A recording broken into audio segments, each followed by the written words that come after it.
Scott, you wear a lot of hats: ER clinician, medical director. How did scheduling end up on that list? Well, nobody actually wants to do the scheduling. It started off at my first job. I was in charge of the mid-level providers, now APPs, and I was put in charge of putting their schedule together. It was all on paper because none of the systems that were out there at the time helped at all. So I would set everything out on my desk and take in everybody's requests and try to put one together literally on paper. After it was done on paper, then I would put it into the system that they had so people could see it, and that took a lot of time. After I went back to where I am now at the university, they had a whole different system.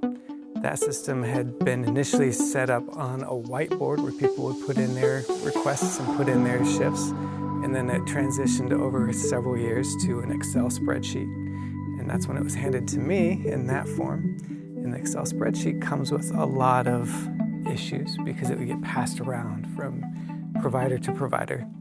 And each of the clinicians, when they'd get it, they'd put in what shifts they want and then pass it to the next person, which is fraught with potential issues.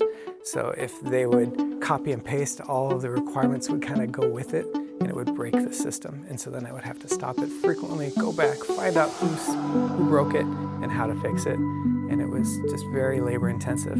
That brings us to where we started building ScheduleForward, which is now an automated version of that, so nobody can break it and they get to follow the rules nice, easy, and clean and simple.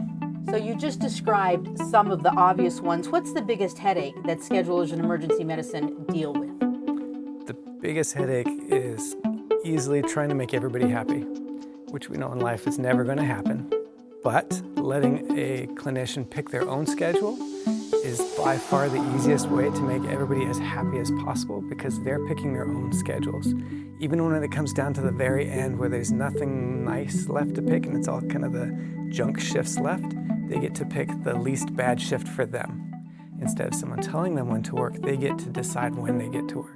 What does it look like today? What can people expect when they use your system? So there's kind of two different sides to it. There's for the clinicians, the users that are in the schedules, and the administrators who are building the schedule.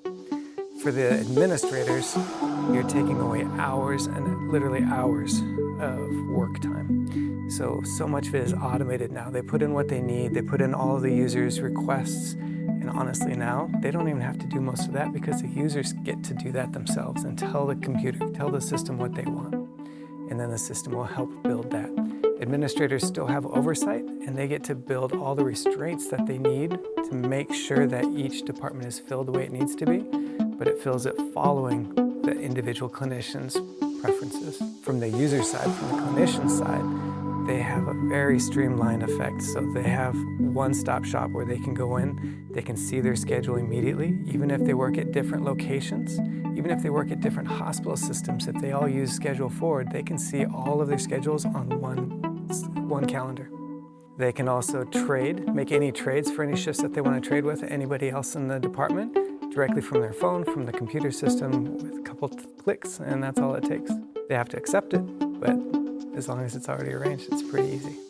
After the schedule is published, how do you handle inevitable changes? You mentioned that they are able to switch schedules, but I imagine this can get pretty hairy when you're talking about so many different individuals with so many different schedules and preferences. Correct. So trading is super easy like we were just talking about, and that's pretty much how the majority of issues are solved, is between the actual clinicians themselves finding trades and making those swaps. If they're unable to find a swap that works or a trade, then the administrator has a very easy way to go in and move people around as they need. But again, if you want people to be happy, they want to make their own choice instead of being told when they work. So the trades work very, very